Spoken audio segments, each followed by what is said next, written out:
What is going on, investors? Back again, another stock analysis. Today, we're going to take a look at Carnival Cruise Line Corporation, CCL. This is by request, and I'm really excited to take a look at this stock. We'll take a look at the financials.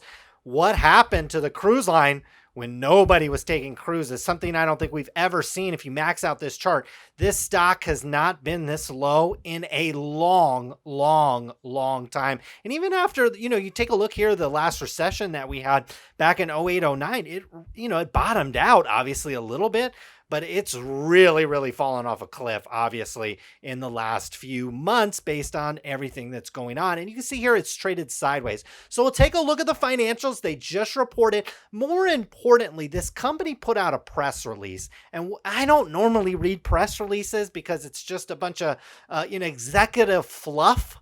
But here was really important. And for these companies that aren't generating revenue, we'll jump into the press release and really dissect it. But taking a look here, the stock's at 1530. It's sold off nicely today. I don't see a lot of positive catalysts for this stock going forward, but I will tell you at the end of this video whether I would buy, sell, or hold Carnival Cruise Line, and it might surprise you. So we'll see where we go. 52-week range, we ticked all the way up to $52 when the economy was absolutely sensational and the economy fell off a cliff and we're down to $7.80. We haven't come far off that range, and it's kind of been trading sideways here for a little while.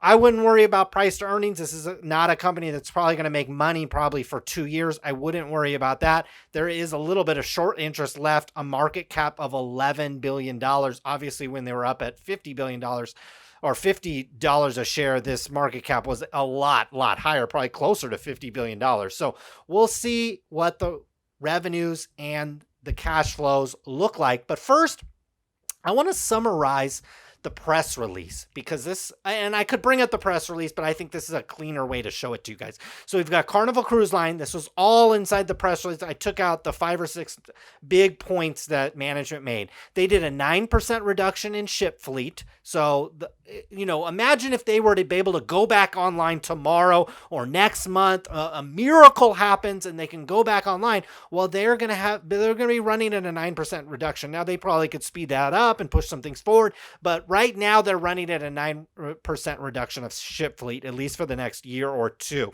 They delayed some new ship deliveries. I think about 4 out of 9, I think, is the stat that they gave. And so they are going to be delivering some new ships over the next year or two. And so the longer this thing goes on, the more that will, delay things. But they did delay these deliveries. Whether or not that cost them some money, I'm sure it did, but it probably was a good thing. They reduced operating expenses by about $7 billion a year. Obviously, we're only a few months into this, so we haven't experienced all this operating expense, but obviously they don't have to be paying employees necessarily right now. There's, they don't have to be buying food, and there's a lot of stuff for the operating of this company that they don't need right now. And so you can trim $7 billion a year off of the company, almost like a little over $2 billion a quarter. They reduced CapEx by $5 billion over the next 18 months. That probably has to do with ship deliveries and reducing the ship fleet. Now, finally, they secured $10 billion in loans during the quarter, and we'll take a look at cash burn, which came in at $650 million per month. This is a company that's still burning $650 per month in cash.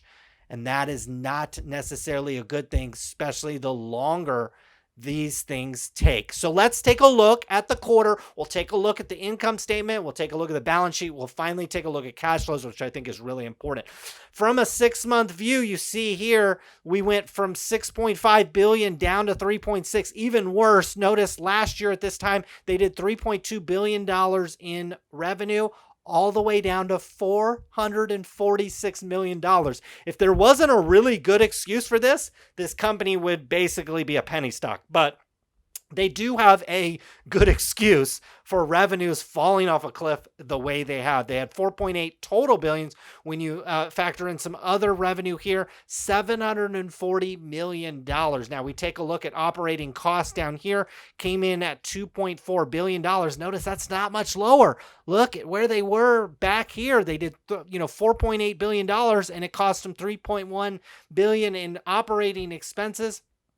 And here it still is costing them $2.5 billion for the quarter.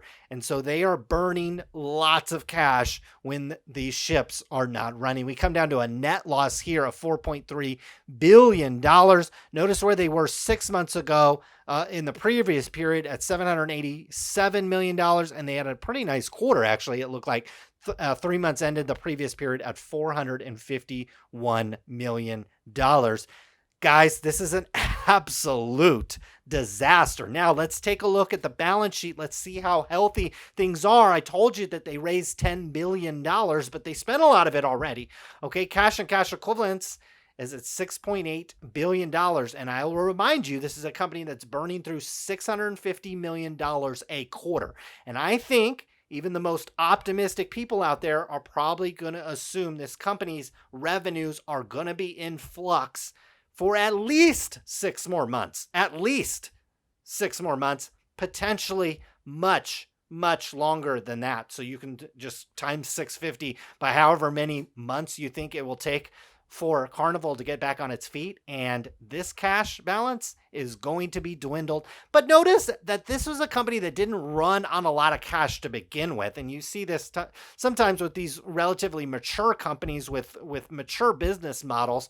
While they require a lot of cash to operate their business, they didn't necessarily need a bunch in the bank. And so they didn't run, it was predictable. Their business was really predictable before March happened. And so they didn't need a lot of cash. And so the $6.8 billion is nice for them, and it should get them through a period of time. Now, more importantly, let's take a look at the balance sheet down in the liability side, because like we said, they did take on a lot of debt. So we had only $231 million plus this current portion of long-term debt, 1.6. We'll call that, you call that about $2 billion. We've got $3 billion due soon. We've got current portion of long-term debts, 2.3. Guys, add this up and you close to their cash balance. And these are current liabilities. These are due very soon. Okay, so we have accounts payable here. We have accrued liabilities. We've got customer deposits, which is more kind of on the liability side, but could be an asset if these customers decide not to, take their money back. We see that tick down tremendously year over year. So they've got some customer deposits. Hopefully those, for the sake of the company, those customers are understanding. Now, long-term debt, notice we went from 9.6 billion all the way up to over close to $15 billion. The longer this situation goes on, the bigger and more risk that a company like Carnival Cruise Line, and you can lump them with the airlines. This is a preview. Even if you're not into Carnival, this is a preview of what's to come with the airlines and obviously the other cruise ships as well, and probably hotel, like pure play hotel stocks as well. This is the type of action you are going to be seeing. Now, from a cash flow perspective, here's where we're at on the cash flow. Notice we've got some non-cash stuff. We've got impairments here of $3 billion. We got this depreciation at $1 billion. We'll come down to cash. Net cash provided or used in operating activities. Notice it actually improved. So this was 6 months in 2019. It went out the window pretty quickly there at $2.9 billion and, $1.2 billion cash flowed out of the operating activities. Obviously from an investing or financing standpoint, I think I was on the wrong thing. We had 3.1 billion. I'm sorry. We had 3.1 positive cash flow in the previous 6 month period. And now we had 1.8 negative. So that's an absolute disaster of a cash flow statement. So this company, while they didn't have a lot of cash, they didn't necessarily generate a lot of net income. From a cash flows perspective, they were doing very, very well before the situation, and now they have absolutely fallen off a cliff. Now, from a financing perspective here, we've got $26 million that they actually reduced debt and stuff in the previous period. Obviously, this ticked up $9 billion. Absolute disaster, and that is why this company has sold off and it has traded sideways. Now, you probably want my opinion on whether or not I'd buy, sell, or hold Carnival Cruise Line. Now, a lot of it depends on what kind of investor. If you're watching this video and you bought in sometime up here at the $50 range and you didn't have a stop loss set, I would take that as lesson number 1 or maybe even 2 that you've learned in this video. Set a stop loss. Once this stock starts breaking a certain level on here, you need to get out. You need to get out of those shares, because once it breaks a certain level, you can even come back here, historical range. Once it broke this like $30 level, which was pretty good demand for shares in here, it was just going to keep free falling. And so that's exactly what happened. And in fact, it bottomed out close to the $8 range. Now, if you didn't do that, you probably want to average back into this. I think you've got plenty of time to get back into a stock. There's no positive catalyst for this stock. Even if we've got medical miracles occurring over the next 2 or 3 months, I think it's going to take a while for obviously that medical miracle to play out across the world and across the country and get people, in the situation where they're not worried about getting sick when they're going outside. And so Carnival Cruise Line is going to take a while. They're going to burn through lots of cash on the balance sheet.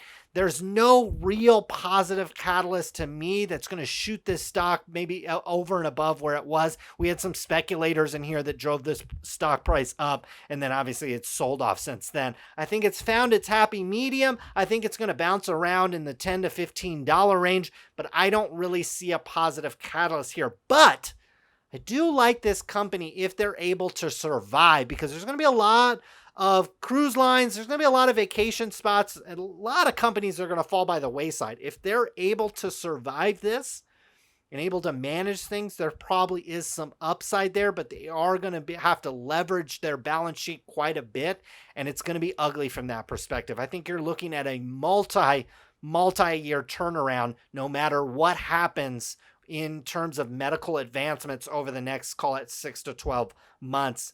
And obviously, if there's any kind of delay there, if there's any problems with that, this is a company that could certainly go by the wayside as well. So high risk. I think you've got some relatively high reward at $11 billion if they can get back to where they were generating some positive cash flows and some positive earnings here. This is the company, you can analyze this out. They were doing $18 billion in a year, $19 billion in a year. And so if they can get back to that, if you feel like, hey, they're going to get back to that in 10, 12, 24 months, then $11 billion valuation is certainly well within reason. Certainly a company like this could bounce back. So we'll see what happens. For me, it'd be a no touch unless you are already in it already at much higher levels and for some reason didn't set a stop loss.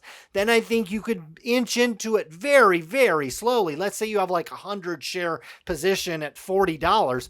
Well, I'd inch in at maybe a couple shares here and there. I really wouldn't be running to jump into this stock because it just doesn't seem like things are going to turn around quickly. And this is a company that's going to burn through lots of cash and have to borrow lots of money in order to survive. So we'll see what happens. But this was Carnival Cruise Line.